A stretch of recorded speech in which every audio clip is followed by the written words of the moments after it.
Again, I'm Andrew Van Tassel. I'm a special projects coordinator with the city of Wichita. So I wear a lot of different hats. One of the things that I do work on is water conservation, drought response. I hope you're aware that we're in the middle of a drought. So this portion of the presentation is kind of to give an update on where we're at with the drought, where we see ourselves in the future, and then some of the conservation efforts that we do in the city, as well as some of the programs that we have if you're interested in them.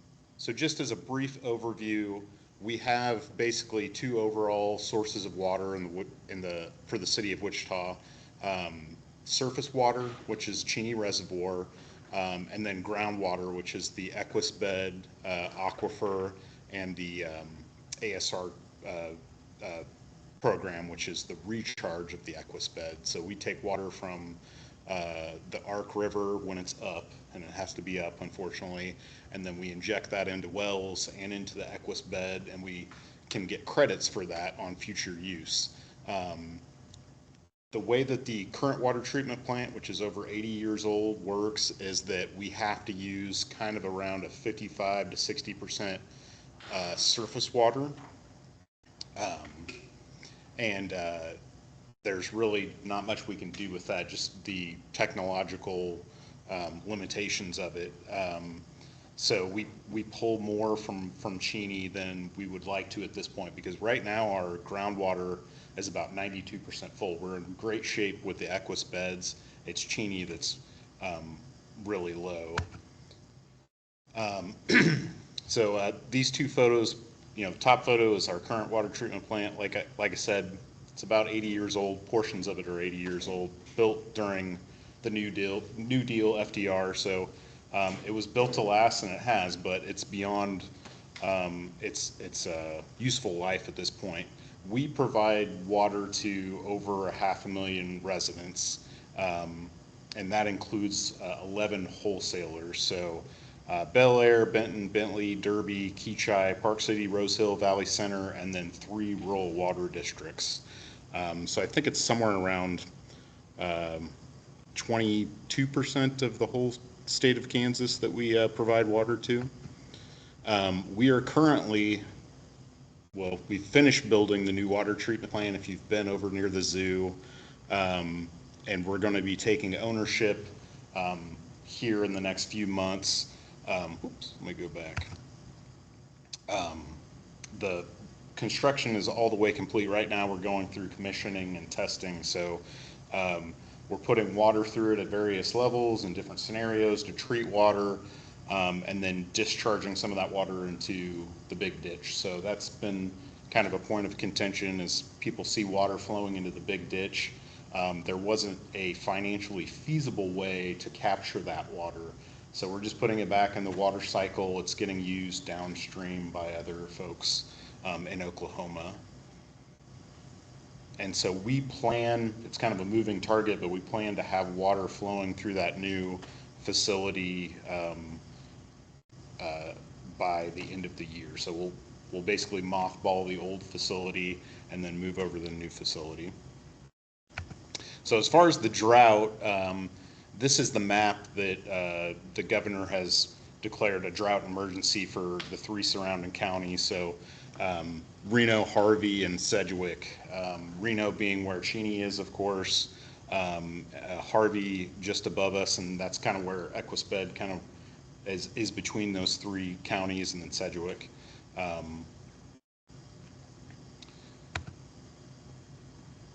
So this kind of just goes over the most up-to-date version. So the governor put us in a drought emergency, but if you can see from like the drought map that is from drought.gov, thank you. He remembered it quicker than I would.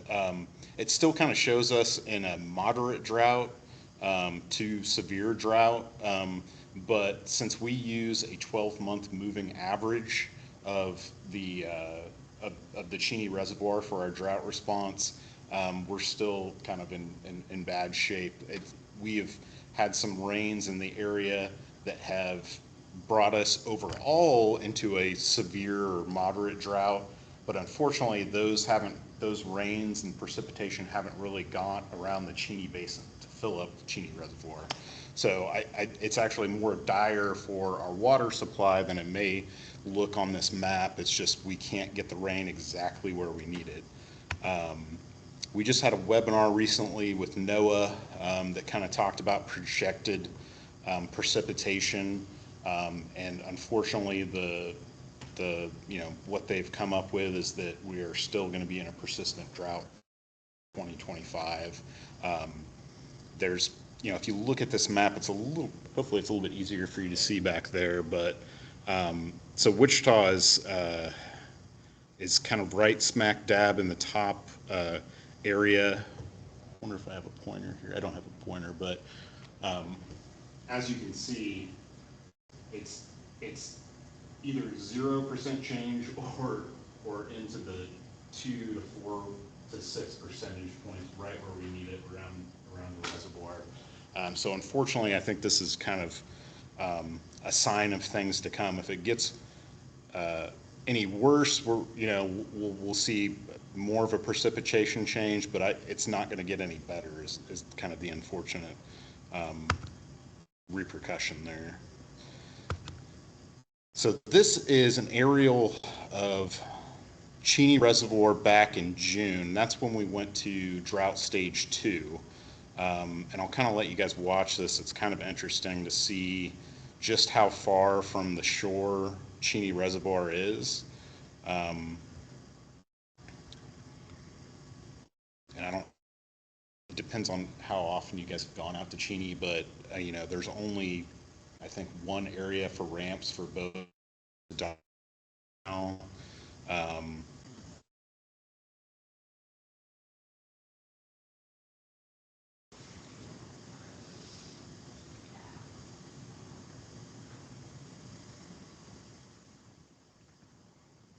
Skip ahead a little bit if I can. Has it ever been this low before? Not since it was built. This is the lowest it's been since the 50s, 60s.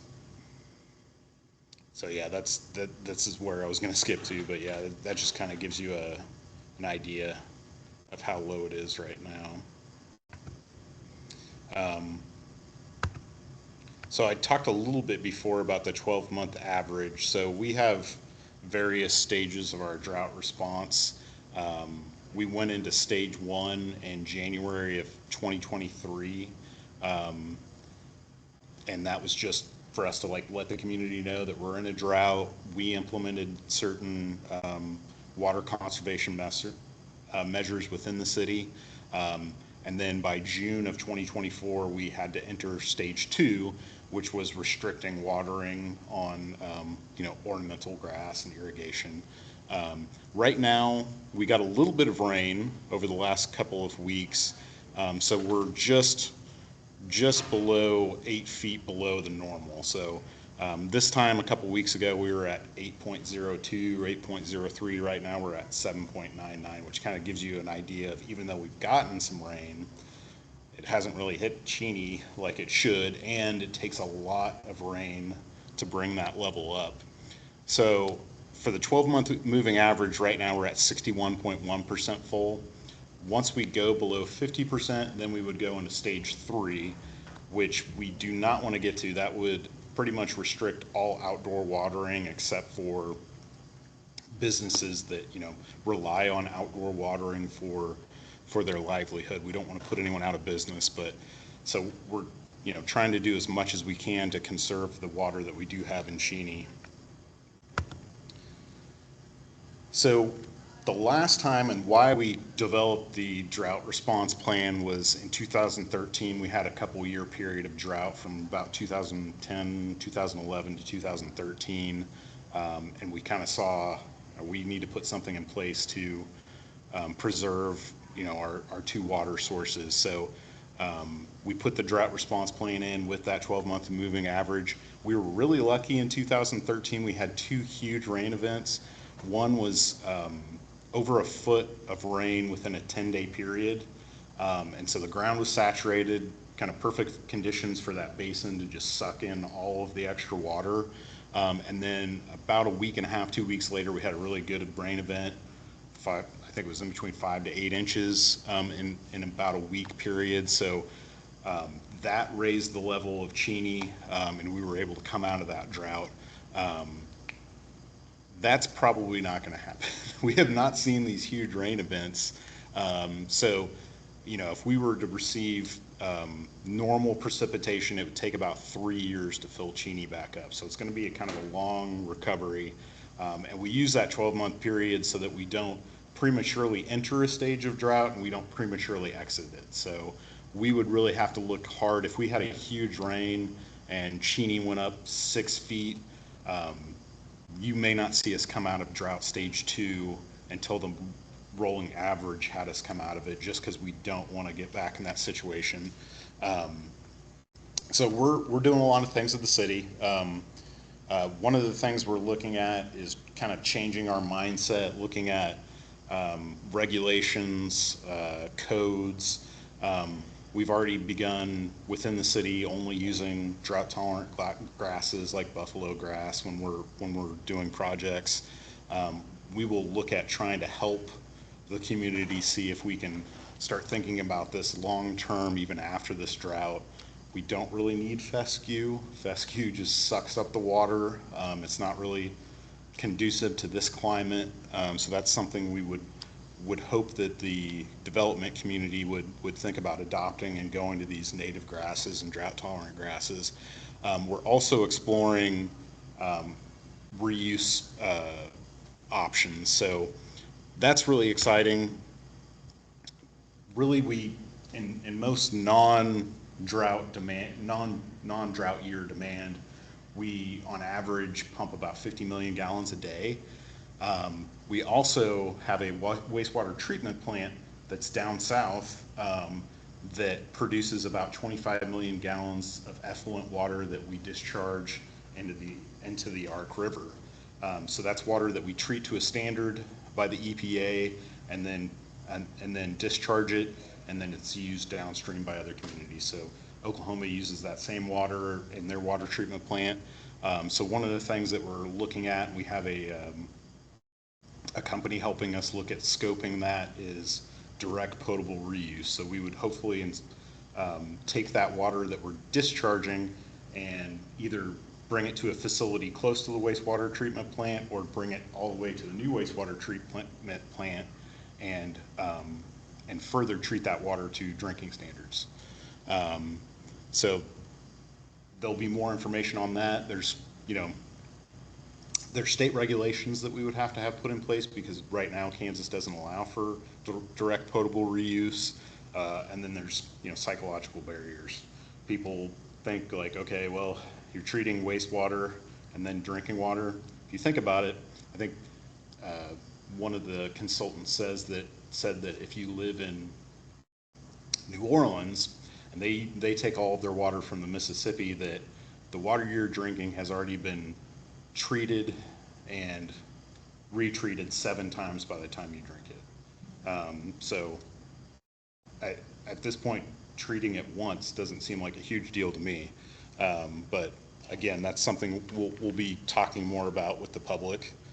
I also talked about internally, we're doing a lot. We want to lead from the front. We realize people don't really appreciate that they can't water their lawns every day. So since 2023, when we went into stage 1, we've instituted a lot of a change for the city.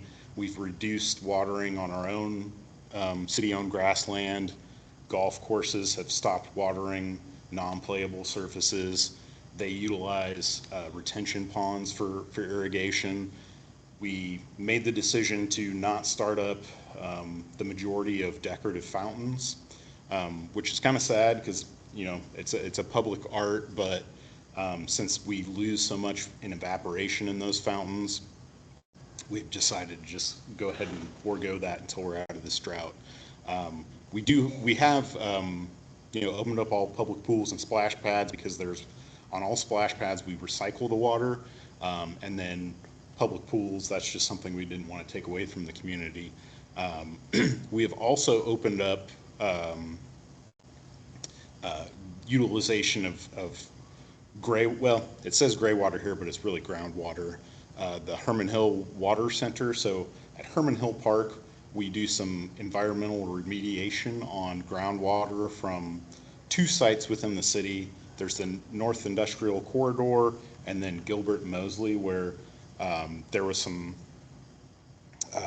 industrial dumping in the city's history. So we treat that groundwater to standards and then discharge it into the river. So we've opened that up. We've been using that water to water trees. We've been using it in our sewer maintenance activities. At the beginning of this month, April 1st, we opened it up to contractors so that they could utilize that water for their own irrigation purposes.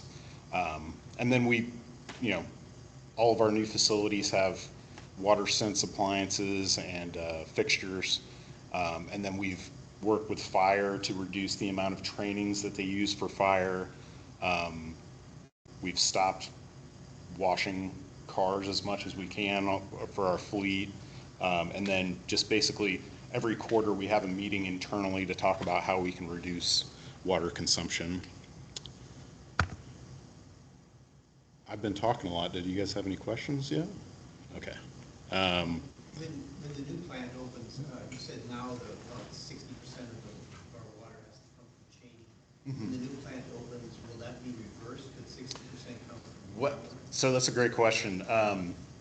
It's kind of remains to be seen what. So we're doing the testing now, putting the plant through its paces. Technically, we should be able to run 100% groundwater out of that new plant. We probably wouldn't want to because it's so expensive, uses a lot more chemicals, and is just, the process is harder on the equipment. But technically, the way it was built, we should be able to run 100% groundwater. So if we ran into a spot where today Cheney ran dry, we would be on a permanent boil water advisory. We'd be able to produce water, but it wouldn't be to the standard just because our plant can't do it. The new water treatment plant allows us to be able to do that. So, if we got in very, very dire situation when, with the new plant, we could treat 100% groundwater, and then that would just extend us even further through a drought. And what's the pool of that groundwater? I mean, how big is it? I don't even know how to ask that question. I don't know how to answer that question. We're talking the same language. Yeah, so it's, I don't know how many millions of gallons. I do know that we are actually adding wells to it, but it's I don't want to say it's the same size as Cheney Reservoir, but it's not far off. I would have to look and see exactly how big it is, but the Equus bed has a lot of water in it. The unfortunate thing is it does take longer to fill than surface water. And so as you can imagine, we're about 3 years out from filling Cheney if we go back to normal precipitation. If we continue right now we're at 92% groundwater. If we were to use that more and more heavily, let's say we're in like a Dust Bowl era 10-year drought, it would take a decade to get back to where we're at. But we've done a lot. We've put a lot of resources and money into keeping up those wells, adding new wells, and so that we can use those water credits. But yeah, unfortunately, I don't have that figure off the top of my head. When you say adding wells, you mean wells that put water back into the bed? Yes. Gotcha. Not wells that take it out. Well, yes and no. Yeah. So yeah, I mean, it's for, we use it for credits so that we can use the water for our water rights. But yeah, we could take water out of those wells too. So water conservation at home. Why lower your water bill, save money, and conserve our water supply? The biggest area that we can conserve water is outdoor use. I think it's something along the lines of 30% of the water that we use yearly is just in irrigation. So using water efficiently by hand watering or using high efficiency technology is a great way to reduce outdoor water. And then reducing indoor use with newer appliances that are water sense compliant, and just best practices. Don't run a dishwasher half full, don't run a half a load of laundry, you know, turn off the faucet when you're brushing your teeth. Common sense things that you need to think about. Um, so yeah, again, like I said, upgrading your appliances to water sense appliances and how much that can save you during a year. Um, I won't go through all of this. Like I said, it's a lot of common sense stuff. Um, I want to plug our website, savewichitawater.com. It has great information on, um, kind of those things that you can do at home. It links to all the stuff that Abby is talking about with the K-State Extension Office. Um, but SaveWichitaWater.com is kind of our one-stop shop. Um, the program that I kind of want to highlight, we have somewhere around $96,000 left in it right now, is that you can purchase qualifying devices um, from retailers that we approve, and then get a credit on your water bill. So we've been doing this since 2013 when we had that last drought. We're in our 12th year, and we've updated some of the products that we've had over the years. So I'll kind of go through these kind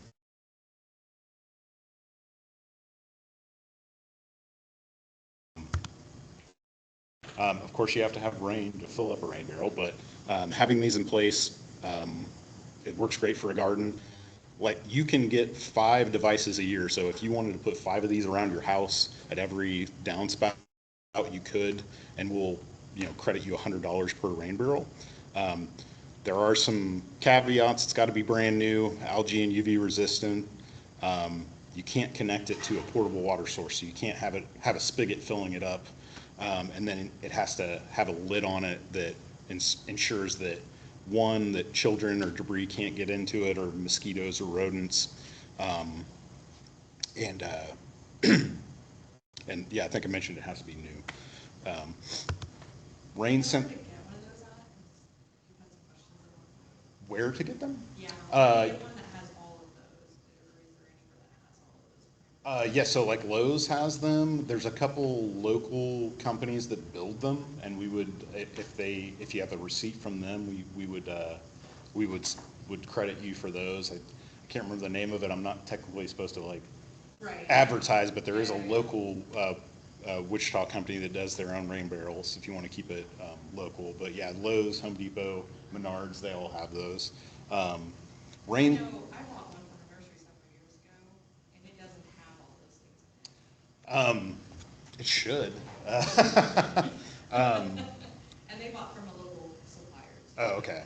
So Yeah. that's why I'm just So, trying to tell people, are the local nurseries carrying them, or is the beer water stores where they should, are we had to look, to make sure they're getting something that ticks all those boxes. I would say the big box stores just to make sure, but if you go local, just make sure. The big thing is that it has to be algae resistant, UV resistant, and that it has to be new. A lot of places use like food grade barrels that have been recycled, and then that's just one thing that we haven't allowed. But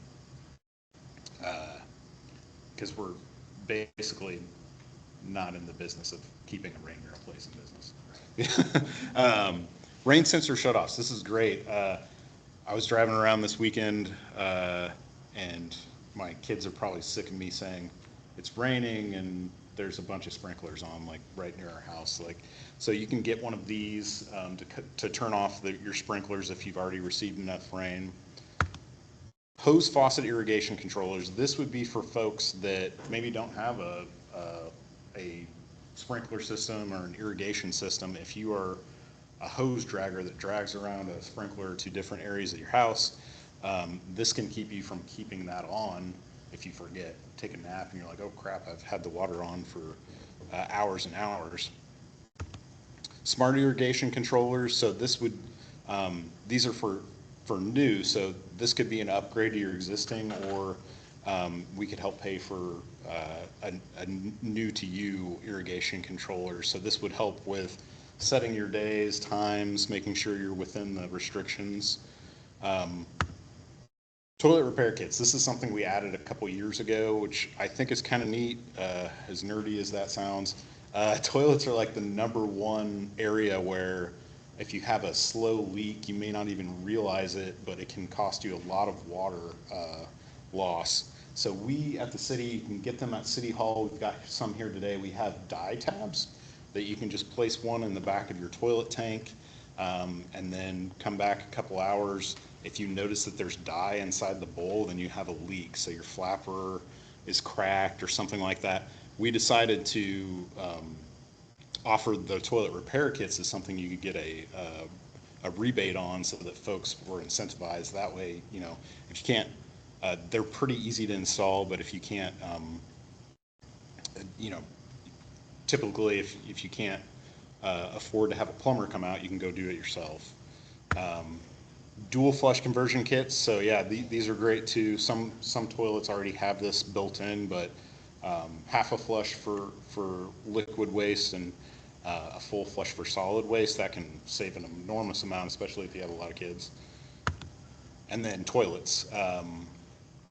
Water Sense approved, 1.6 gallons per flush or less, high efficiency toilets. These it specifies it's not for new builds, but if you're replacing a lower efficiency toilet, you can get a rebate on those. And then clothes washers, most of them are already Energy Star compliant or high efficiency. You'd be kind of hard pressed to find one that's not high efficiency right now, but you can get a rebate on those. And the same way with dishwashers. So if you're replacing those, you know, we can help out with the rebate there. So far, and this, we update these numbers about once a month. We've got about 148 devices that we've approved rebates for.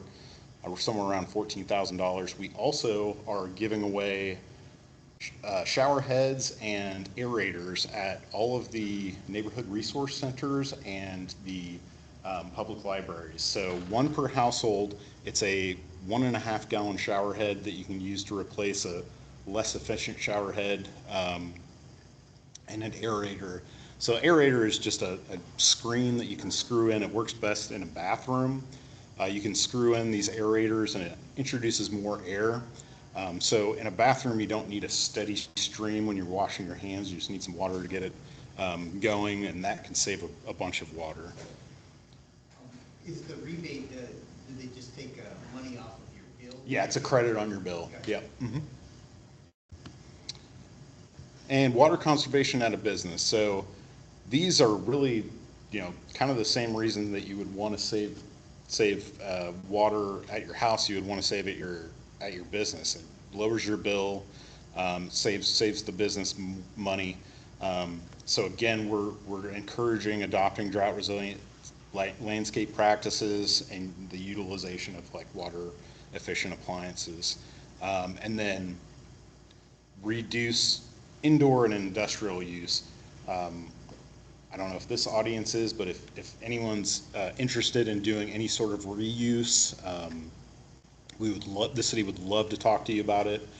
We've implemented a program with Spirit Aero Systems, I think it was like 2009, where we send them effluent water from the wastewater treatment plant in what they call a purple pipe, and they use it for their cooling towers and a bunch of different applications. They actually have their own water filtration and processing plant there, but they have saved millions and millions of gallons a year by using that water, and it's a great program. Yeah, and I was ahead or behind the slide. So yeah, these are the numbers from 2016 to 2020. So I guess I was a few years off. But they've reduced their usage by 70%, which is great. Other things that business can do: conduct a water audit. There's several consultants out there that can do that. There's also resources to have. I think different organizations can help you with water audit.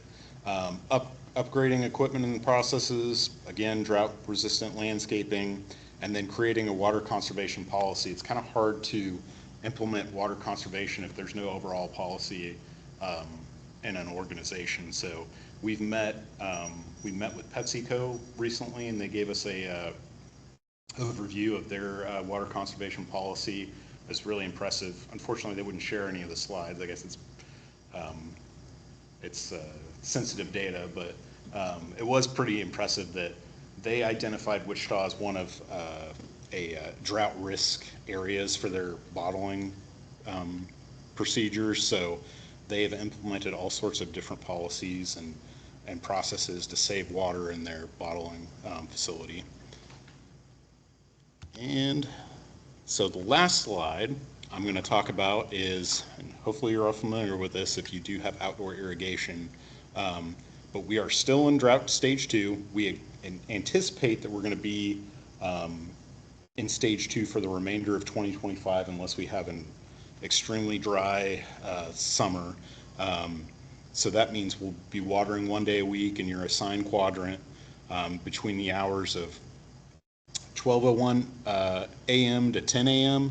and 8 p.m. to 11:59 p.m. So you can technically water twice in the same day in those 2 periods if you want to give a little bit of a break. And I think Abby may talk about that, how sometimes watering in compartments helps with the well, I'll just let her, that's her expertise. I'll let her talk about that. But other than that, do you guys have any questions for me before I give it over? That's okay if you don't. Well, thank you for your time. I appreciate it. Thank you.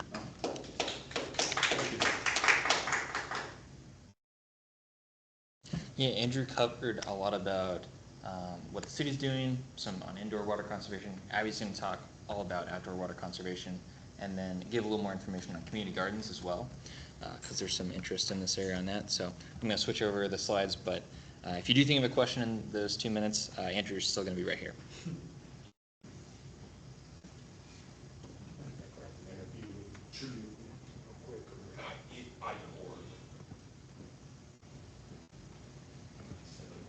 Yeah.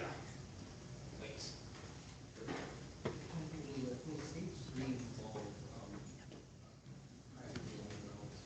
No, yeah, the ordinance doesn't prohibit private land wells. It's one of those things where even they're all connected. But local wells that you're pulling from recharge through the river. So even though it's technically connected, like those wells are going to fill up faster than should be. So like, we'd like everyone to be on the same page, reduce watering, but we can't stop people from using wells that we still have to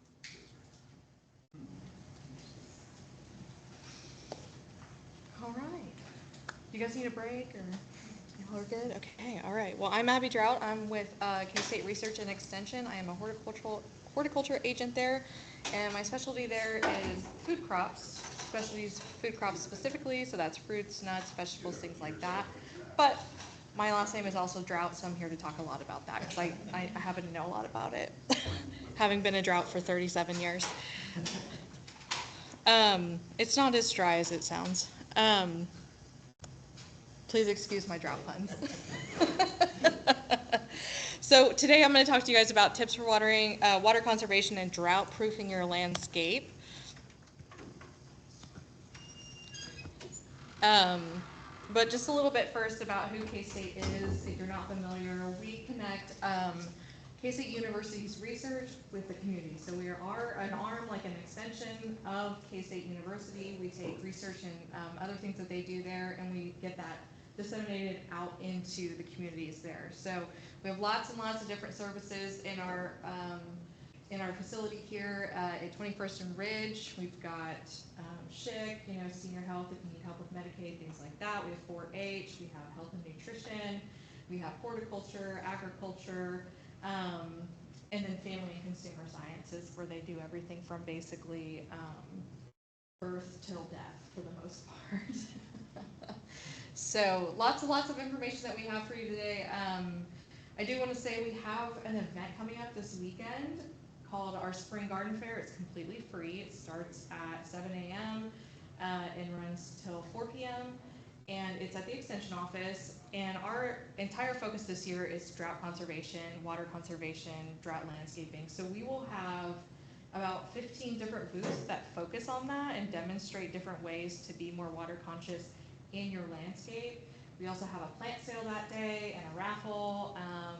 Lots of other great information. You can buy garden tour tickets there as well, which is coming up in May, at the beginning of June into May. So feel free to come out there. Also go to the farmers market, support our local farmers. Those are people I work with on a regular basis. And that's all I have. That's my little plug today for the Extension office and what we got going on. So let's talk a little bit more. Let's get into this here. So we're going to talk about understanding weather extremes in Kansas. Everyone's familiar with this. It's, what, 85 today? Tomorrow it's going to be 65? Yeah. So I think we're all a little used to big swings, especially this time of year. But Kansas has one of the most extreme weather patterns in the United States. And so temperature-wise, this is in Celsius down here, but you can see here we are in this white area. This is -8 to -6, and Wichita's down in here, right? So that's how cold we potentially can get. That's an average temperature. That's from 1961 to 1990. And then you can look and see here, we are again kind of in this red-orange area, and that's pushing 34 to 38 C, which is in the hundreds. So that's pretty hot. So we get a little bit of everything, which makes it kind of hard to garden here. We also have a lot of wind. Matt and I have talked, neither of us agree with this 11.5 mile-an-hour winds as of recently. But that is the average here, although it lately has felt like 20 to 25, sometimes 40. So with all those weather extremes, how do you drought-proof your landscape when we've got wind evaporating everything off, we've got the heat evaporating water off of everything? So how do you drought-proof and also conserve water at the same time? Well, one of the first things you can do is, we could call it right plant, right place, plant selection. So start with healthy plants, roots and shoots. So I know, like, I'm guilty of it, save that thing at Home Depot that's on the clearance rack and like is on its last leg, and you're like, I can revive it. That's okay maybe for house plants, but if you're talking about landscape plants, really try to buy something strong and healthy that already looks good, has nice white roots in it. And then choose drought tolerant plants whenever possible. So a lot of those are going to be native plants or plants that say they have low water. So on the tags, you can look at those and it'll say, low water, doesn't need a lot. It needs a little bit of establishment. Once it's established, it's good to go. A lot of those hardier landscape plants, after that first season or even that first year, you don't really have to supply too much water to them. And it's okay to remove your high water use plants. So let's say you've got a willow in a really dry spot of your yard. It's okay to take that out, especially if it's like a dappled willow. Those work really well in wet areas, but they also can be wet or dry. So just consider, it's not working, I've got to water it, it's a hydrangea, it's wilty by 3 p.m. every day, and I've got to supply an extra 1 to 2 inches of water to it. Maybe it's time to take that hydrangea out. It's just a little too needy. Some drought-tolerant plant features when you are looking for right plants for the right place. They're going to tend to have more waxy leaves on them. That's going to retain more moisture and hold in more moisture, so it's not leaving from the stomata underneath and transpiring as quickly. Hairy leaves is, everyone's kind of familiar with lamb's ear, how fuzzy that is. That has a bunch of pubescence on it. That actually retains quite a bit of water. Smaller leaves obviously are going to transpire less. Large leaves, large leaf lobes. So that's going to be something kind of like a maple tree where it's got the deep lobes in between each margin there. Succulent leaves and something with a very deep taproot works really well. But keep in mind, all plants are intolerant of drought until they're established. So like this child here, he is not willing to be established just yet. So like I said, you give them some good love that first year, first season, whatever it is, get them really good and established, and then they should be good to go after that. And they should be able to sustain mostly off of water from enough rain, should we get it, or a few supplemental waterings here and there, depending on the species and plant. Number 2 is improve your soil and improve plant health. So this is a really big one. And I would say I would focus a lot on this if you have really bad soil, which a lot of Kansas does in these HOA areas, especially. You get that compacted kind of clay soil, and that's really hard to grow things in, and it's really hard to keep it saturated as well, because clay has very tiny pore spaces. It's like this, so it's really hard to get water in between there and fill it up, and so then it doesn't hold water for terribly long. Or it does fill up and it holds it too long. So it's also like our weather, it's a bit extreme. So aerating soils, that's poking holes in the soil. You can use different kinds of machines to do that with. That adds more pore space into the soil there, so that there's more space for there to be water and air. You can add organic matter at that point, which we want about 5% organic matter in all of our soils, with 45% of that being silt, loam, and clay, and then 25% being air and 25% being water. Compost is awesome. We added compost to our lawn a couple of years ago and did aeration, and we cut down our water bill by $200 because we went down from watering every day to watering 2 times a week. So soil really makes a big difference. And then encourage really deep root growth. So watering in cycles, that's kind of what Andrew was talking about. If your soil's gotten really, really dehydrated and dry, do one light watering, kind of break that surface tension, get a little bit of water onto the first few inches or first quarter inch of it, then water again, and then it'll go down a little deeper. And then if you still think you need a little more, go ahead and do it one more time, and do that kind of in the same day if you want. And then you should be good to go for a while. And always check. And everyone's got a flathead screwdriver, right? Just take your longest flathead screwdriver, just jam that into the ground, pull that back out, and look and see how wet it is and how deep down it is. So you'll have dark soil on there or light soil on there, and then you'll kind of know where you're sitting. Follow best gardening practices. Things like apply mulch to conserve soil moisture. Eliminate weeds, because the weeds, they compete with your desirable plants for nutrients and water and sunlight. And decrease fertilizer use. So the more fertilizer you use, the more you have to water, because it's putting on all this herbaceous growth, and they need tons of water at that point to produce that new growth. So apply a fertilizer when it's necessary and timely, and then not again if it doesn't need it. So don't over fertilize your lawns, trying to keep up with, the Joneses down the street that have emerald green and are mowing every day. And then water with purpose. Know what you're watering, when you're watering, and why you're watering, and be specific if you ask somebody else to water for you, because sometimes it doesn't make sense.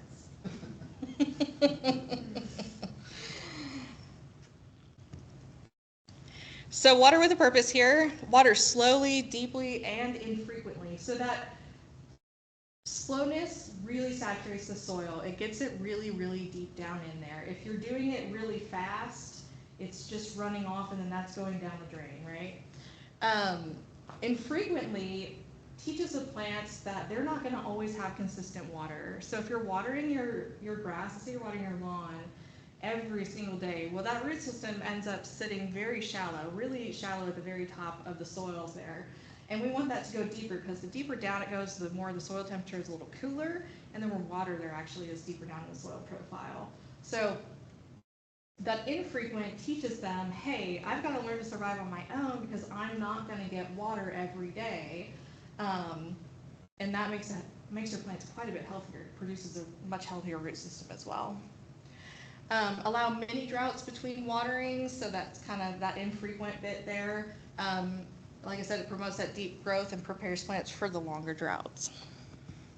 I'm a short drought. My dad's a tall, longer drought. Watering with purpose again. Water early in the morning to reduce evaporation and decrease disease. So we can only water from 8 to 10 in the morning. Is that right, Andrew? Yeah. Yeah, 8 to 10? No, so technically 12:01 12:01 a.m. to 10 a.m. So there's your early morning watering. The city's already told you you have to do it then anyway, so that's great. And skip watering after rainfall, obviously. Got a text from my husband today, and he said there's like 2,000 mushrooms in our backyard. We've had a fair amount of rain in our backyard. Water less in the spring and fall. That's because the soil temperatures are cooling down, so it doesn't need as much water because it's not evaporating out as quickly. Usually that can be about 1 to 2 times per week. And then water only what the soil can absorb. So again, love my husband, great guy, doing his best. I went to go plant something the other day, and he'd been trying to get some grass seed going, and I dug the hole, and it was just full of water. So I couldn't plant my plants, so I took him out there. Hey, you may be oversaturated. There is an equilibrium where the soil can no longer take on any more water. You gotta stop.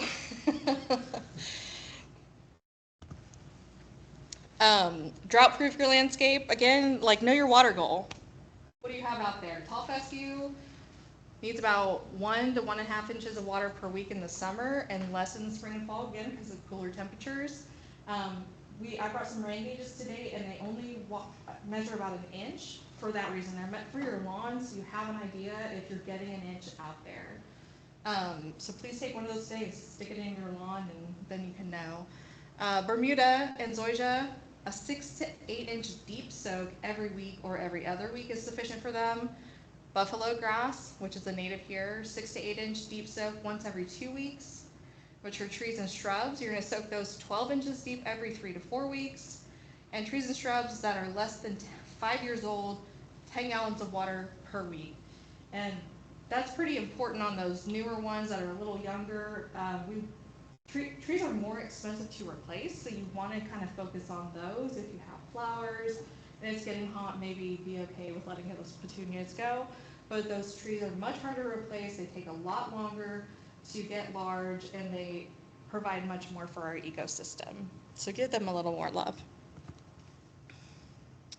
And then measure what you get. Like I said, we brought some measuring rain gauges today. Not measuring is just guessing.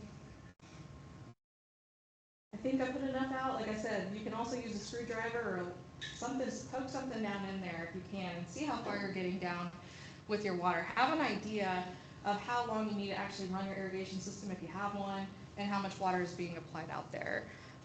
So if you don't have a gauge, you can use a tuna can. Something with a flat bottom works, that's kind of shallow. That is also measure about 1 inch. Or any straight-sided container. And then factor in rainfall and reuse rain sensors on any automatic systems. So the tuna can thing, you can set those out in your yard in several different places. Usually it says like 20, but who's eating 20 cans? Unless you got cats, I don't know. If you got cats, maybe you have 20 cans sitting around, but put them out in kind of an even area, so you're checking everywhere that your sprinklers are running. Run it for about 10 minutes, or 30 minutes, and then see how much you catch. Measure that out and see how much you actually collected. If it was more than 1 inch, they were overflowing, you can way back off. You're watering too much. Plan ahead. Monitor your plants for signs of stress. Prioritize which landscape plants are most important to keep alive. Like I said, that's most likely your trees and shrubs. And then consider the economic and environmental costs of losing and replacing plants versus maintaining them with limited water.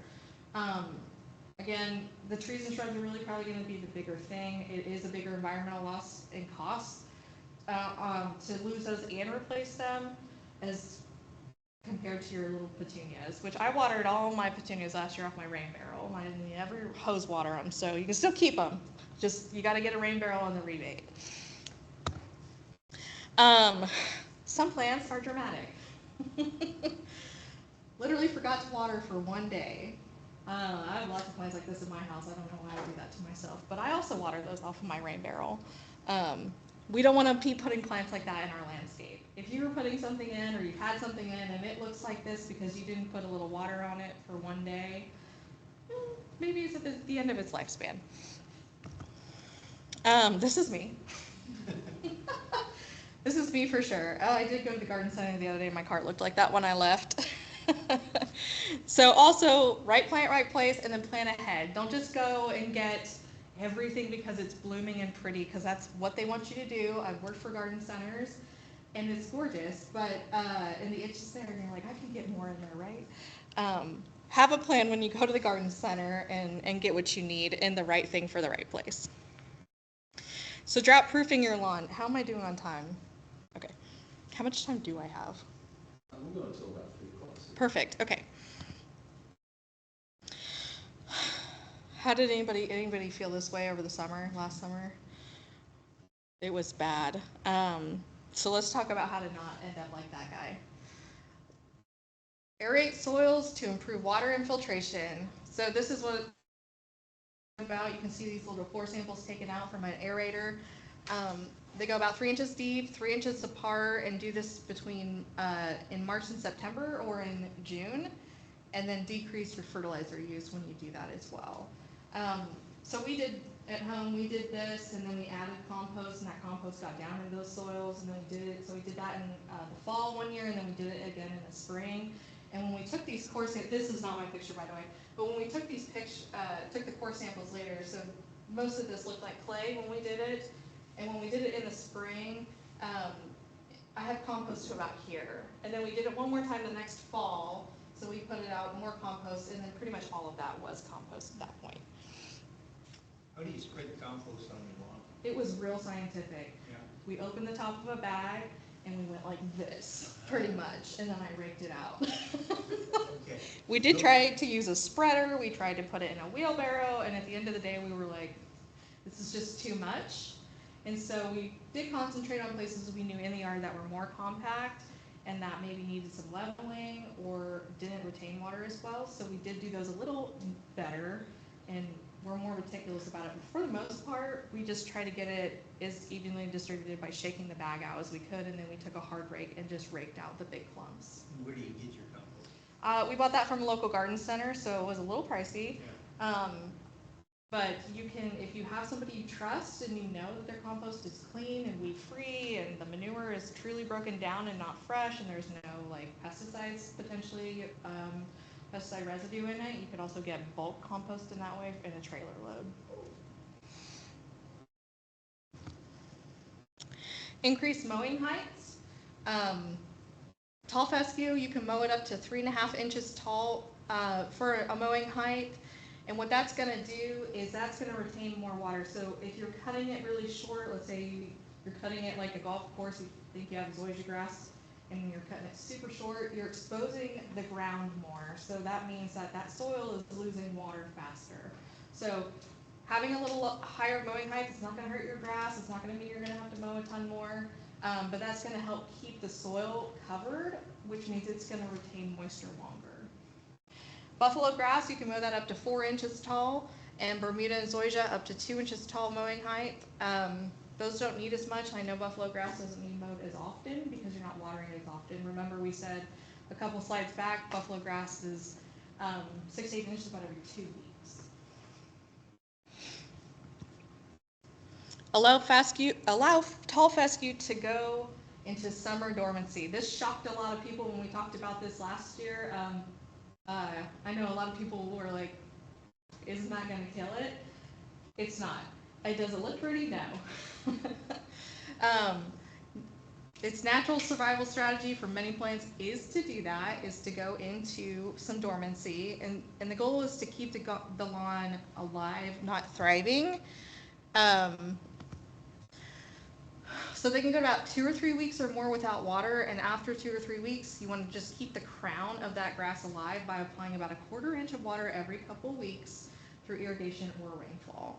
A healthy established tall fescue lawn can survive up to 8 weeks without substantial irrigation.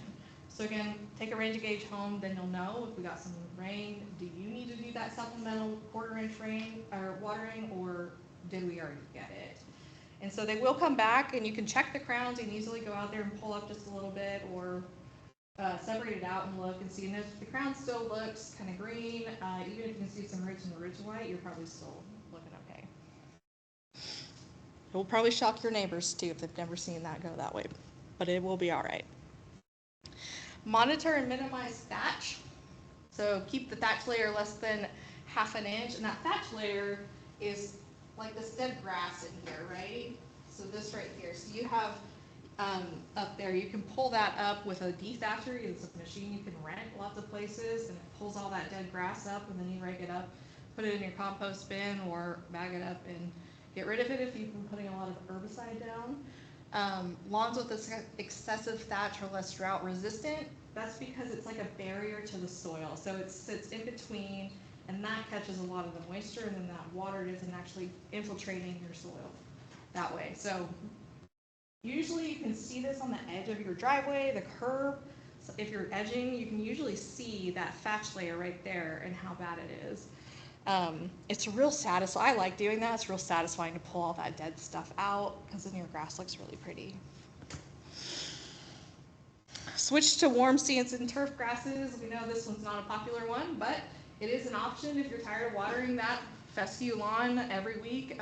It's too much, too many inputs. You're having to put down a pre-emergent, and you're putting down a winterizer and all that kind of stuff, and you want to move on to something different with a little less inputs. Consider buffalo grass, Bermuda grass, or zoysia grass. Like I said, that buffalo grass, it's a native. It's a little more of a blue silvery color. Bermuda's got a little more of a green silvery color. Everyone knows Bermuda in here, right? It's like some people think of their existence if it gets in their yard. And then zoysia grass, I don't know if everyone's familiar with that. You used to live down in Texas, that's the main grass that we grow down there. Really pretty, thicker blade, not as soft as fescue, but not quite as pokey as Bermuda grass, so kind of a nice little in-between, but also requires less water. And then start at water conserving lawn care practices as soon as you can. Best to start changes at the start of the growing season, and changes made when the lawn is under heat stress will be detrimental to turf. So you don't want to back off that watering and let it go dormant if you haven't already started to reduce the amount of water you're putting on that turf grass right away. You want to do that in the beginning of the year. Like I said, we added that compost, we aerated, I knocked my watering down to 2 times a week, and we reduced our water bill also by doing that. So we did that early. I put a lock on the box and told husband, don't touch it. We're not watering more than 2 times a week, but we watered really, really deep when we did. It ran on 3 different cycles, really saturated that soil profile, so we were able to go quite a while before we had to water again.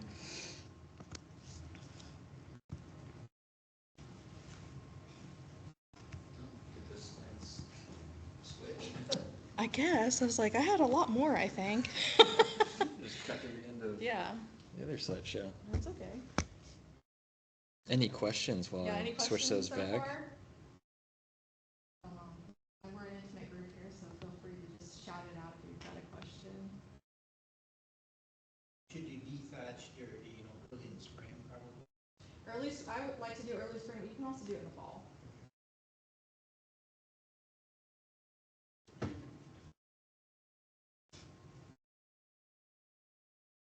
If you're a heavy mower and you don't bag it, you might have to dethatch more often.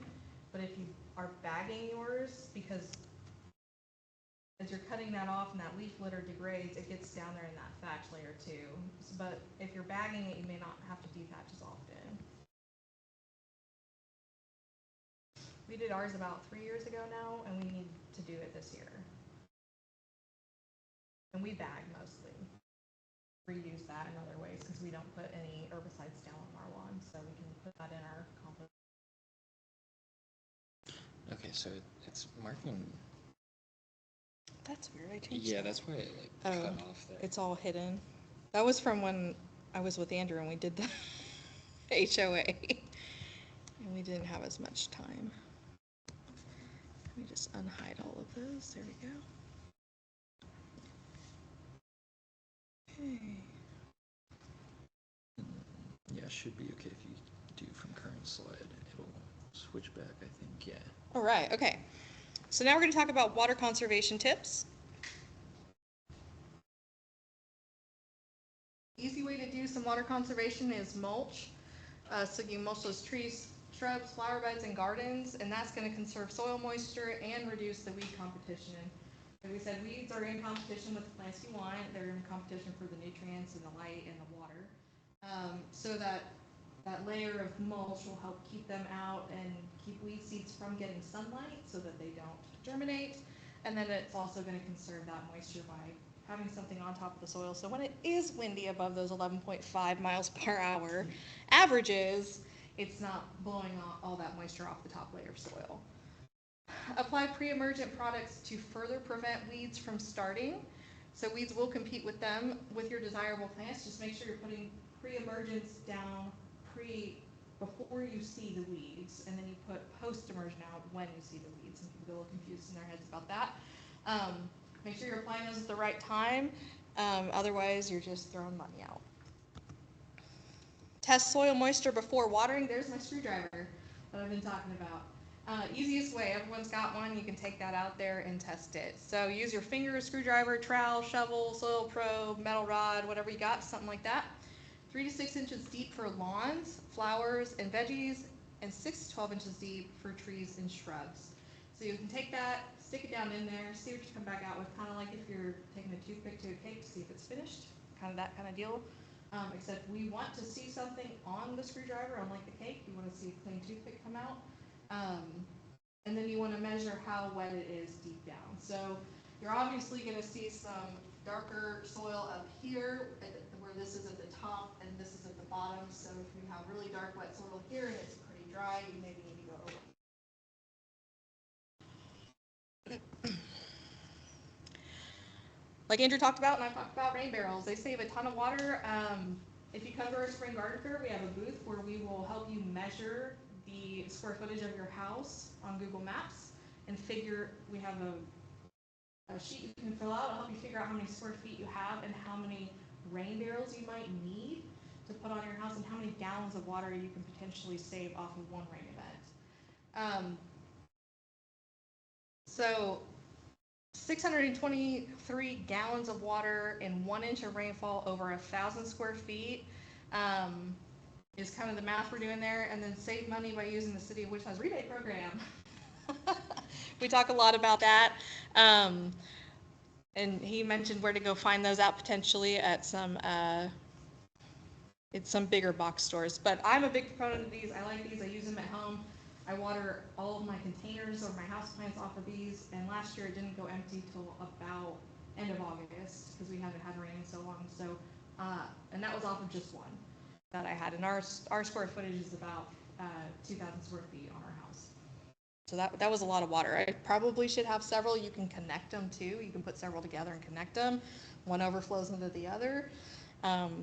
They're just great. Great way to save some water. This is another way you can save some water if you're real into that. So we don't really get into gray water use here, but in my slides, but you know, you can stick that 5-gallon bucket in your shower as you're waiting for the shower to get warm. Some people do that, and then you can reuse that water on your houseplants or where else. That's clean water that you can save. Or if you have kids and they get distracted and they're messing around in there and the water's just running, just throw that bucket in there. Other water conservation tips: inspect irrigation systems regularly. This is a big one. I'm a big proponent of this one. I live in an HOA, and I have seen so many neighbors turn their irrigation systems on in the spring, never check it, and they've got a big geyser. They like mowed over one of their irrigation heads, and it's just water blowing all over the street. So a lot of people like to run their irrigation systems at night when you can't see it. Try at least in the summertime or in the springtime when you're going to start running your irrigation system. At least run it 1 or 2 times when you do see it, daytime or early evening, whatever that means, within the time frame that you're allowed to water on your day.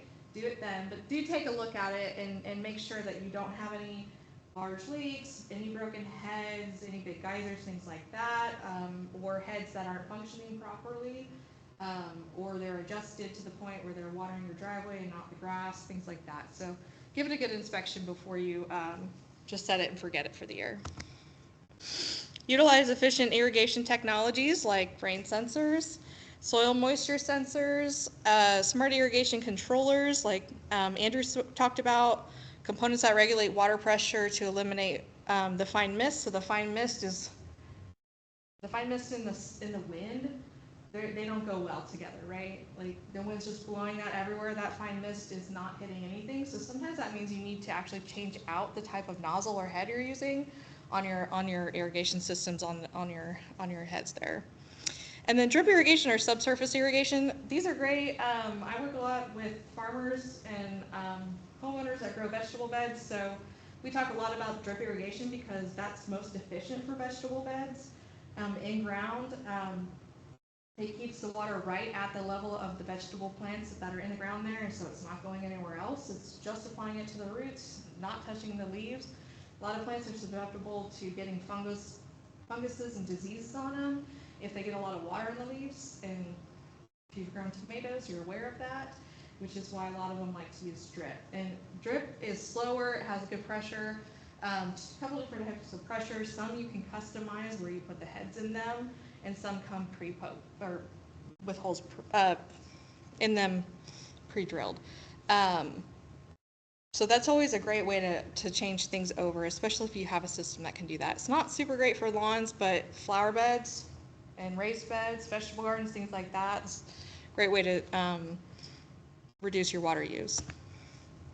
Slow the flow when watering, allow pauses in irrigation cycles for water to soak into the soil and minimize runoff. So that's, I kind of mentioned that cycle. If it's really dry, apply a little bit, then go back and apply a little more, and then go back and apply a little more after that.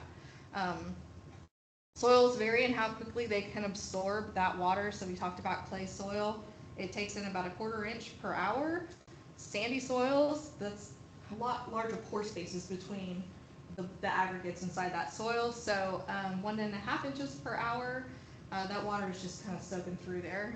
And instead of watering 20 consecutive minutes, water in 4 5-minute sessions.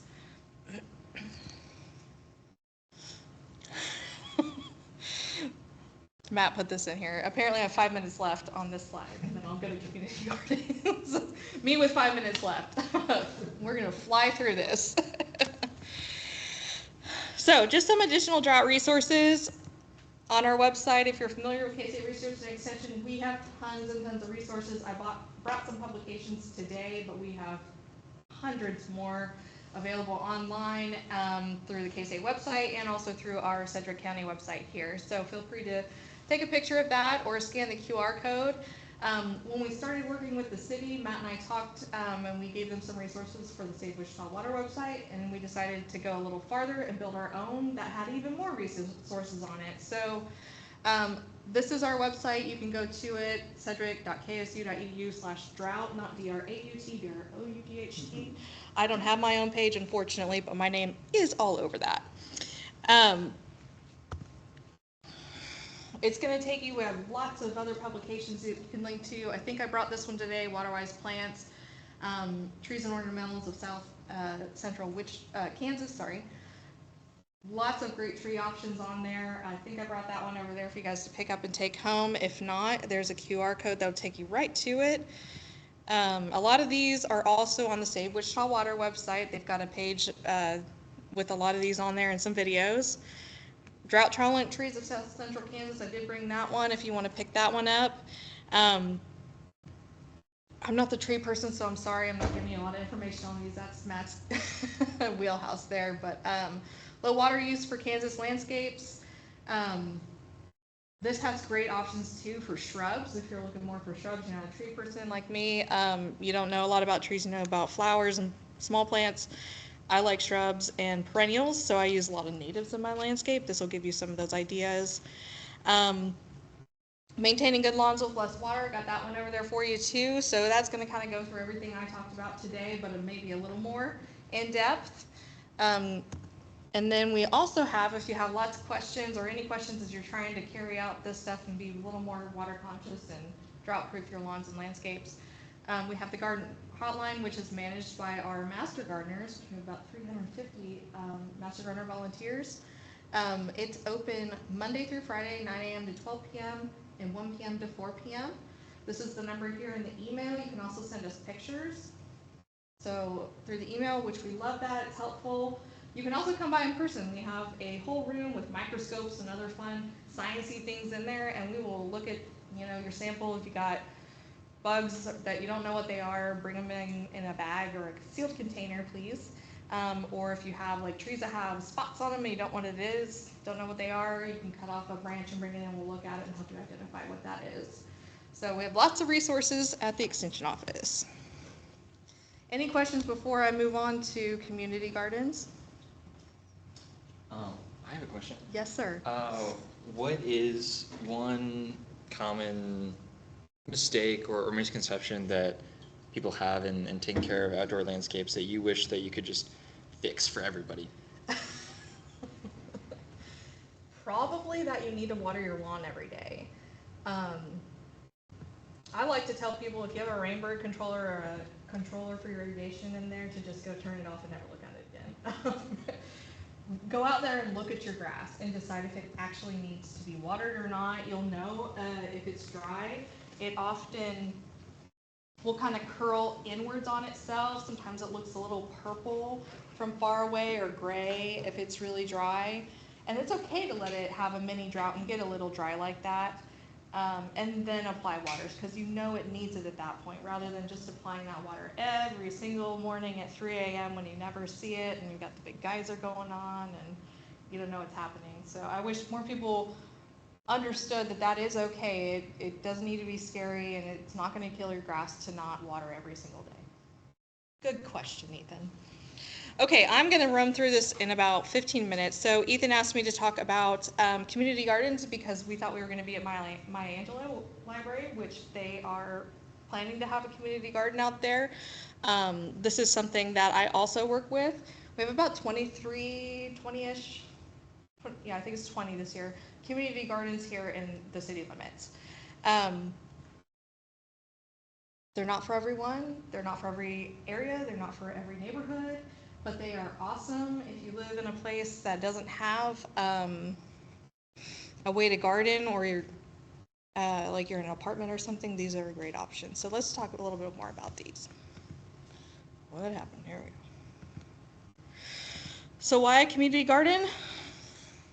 I think the first and foremost, everybody thinks about community gardens, food production, right?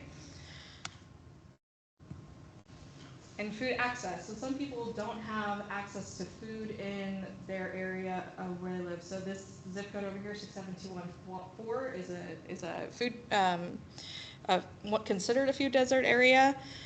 So being able to grow your own food at a community garden or in your own yard, having that access to fresh local foods is really important. Education. We have a Master Gardener Community Committee that goes around and teaches people how to garden at community gardens, how to use raised beds, how to grow their own food. It's a great way to learn about a lot of things. Environment, it's good for the environment and it's just good for yourself.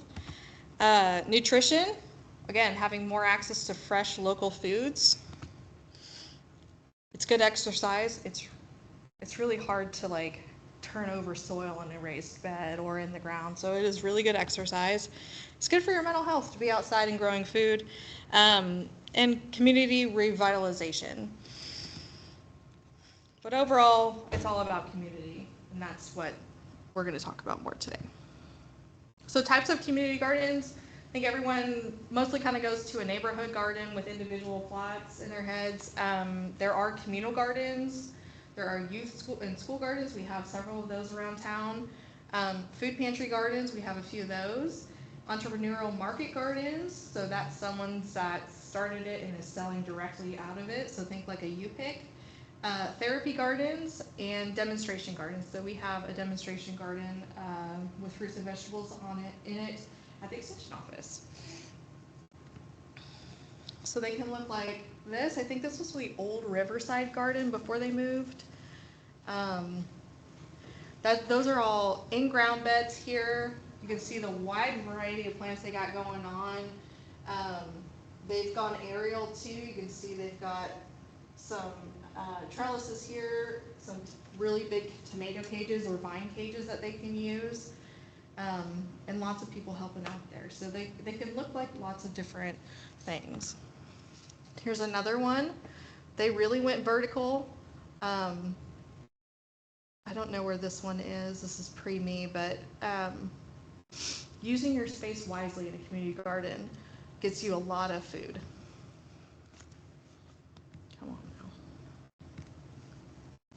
Here's another one that goes vertical. That's pretty intense. They've got I can't tell what all they got there, but here they've built some of their own trellises to grow probably cucumbers, peas, things like that, anything climbing on there. They've done a little companion planting. Looks like they got marigolds right there as well. But that's going to produce a ton of food out of that small square foot area. This is just creative. And I've seen stuff like this at some community gardens, and that's kind of the fun thing about it being in your community, is you can get a little creative, you can do things a little different, it's not as restrictive, and you can grow herbs in a bow. Here's another, this one's got raised beds. These look all like tomatoes in that one. So these are kind of shorter raised. This is a shorter raised bed. This one's a little deeper there. You can pack a lot of stuff into those raised beds.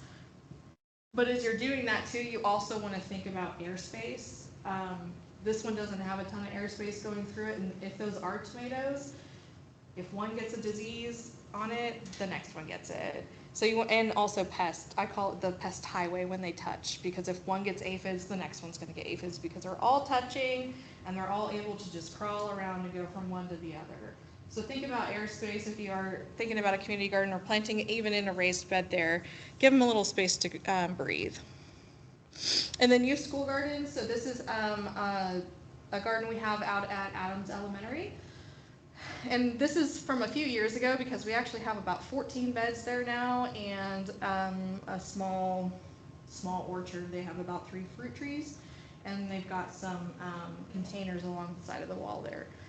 We work with their students Tuesdays and Thursdays through their STELF program, and we teach them all about gardening. We teach them trowel skills, soils, compost. We talk about the worms and the bugs. They love to harvest, and then we also do some cooking with what they harvest from there as well. So I like this program. I work a lot with this program. Anything to get kids outside and connected with where their food comes from and how to grow it. And I also would like to retire at some point, so the more kids we can get interested, maybe go to horticulture education, that would be great. Food pantries. So this is our demo garden at the extension office. All the produce we grow in our demo garden there gets donated to a program called Plant a Row, and we partner with the ICT Food Rescue for that. And so we take all of our produce, we weigh it, they come pick it up. That gets redistributed out into the community to people in need. So people that maybe don't have access to fresh, healthy foods or limited access.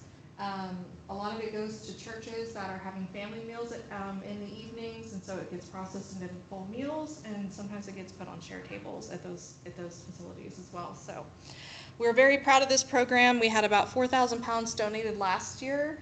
We have 10 donation sites all over Wichita, and the program begins June 1st. And Plant a Row means it encourages people to plant an extra row in their vegetable garden or their raised bed, or plant an extra bed and then donate that excess produce to the program for people with experiencing food insecurity in our communities. Entrepreneurial market gardens. So like I said, these are individuals looking to maybe have a U-pick or starting gardens where they can make some money. I think this one is at Legacy Garden Works, it looks like. So that runs, is anybody familiar with that program? You are? So they work with mostly high schoolers, if I remember right. And they teach them how to be farmers, basically, and how to grow their own food. It's a really, really good program. Therapy gardens, we have some of these. We also have a committee that goes out and deals with, works at lots of senior facilities and other like the Mental Health Association and the VA. And we work with people that have disabilities that still want to be outside and garden. So we show them that there are ergonomic tools out there that they can use. We use raised beds that are much higher, so they're more at wheelchair height. Towers are great for people with disabilities as well. Or in wheelchairs, because they can access the whole thing from where they're at. So This is a big program. The Mental Health Association, we do a lot with them and teach them everything from seeding to growing to processing their foods. We did pickles with them last year and they really liked that. Demonstration gardens, here's another one like we talked about. We've got one on the campus there at Sedgwick County. We kind of try to do this. So this year we're real focused on drought tolerant vegetable species. So we're trying them out. Last year when we were exempt, because food gardens are exempt under the phase 2 restrictions, but we still tried our best to stick to it to see how our vegetables did. And some met an untimely death, but that's okay. We wanted to know. So this year we planned a little more efficiently and decided let's look up species that claim they're drought tolerant or heat resistant, and we've got those in our beds this year, and we are going to use limited water once they're established to see how drought and heat tolerant they really are. So what makes a good garden work if we're talking about community gardens? Gardens are communities as well and are part of a larger community. And for a garden to be sustainable, it must grow from local conditions and reflect that local community. So community gardens really thrive when the community buys in on it. If it's one person with a passion and they want to do it, but they don't have buy-in from the rest of the community, they're probably not going to be very successful. Also, diverse participation and leadership strengthens a community garden, and each community member has something to contribute. So I've seen some come and go and some really flourish. And I find those ones that really flourish, they have diversified things for the members to do. So they have a coffee hour maybe once a month, or they have a newsletter, and people like individual members participate and write articles for that, or have pictures of their gardens and talk about what they're growing, things like that. So just ways to keep your members engaged will make the community garden much more successful. And then there are lots of ways to manage and start them, and each garden community must determine the priorities and goals that give it its purpose. And so why should we care about those, and why should people want to have one and participate in them? Understanding of agriculture, just how to grow your own food.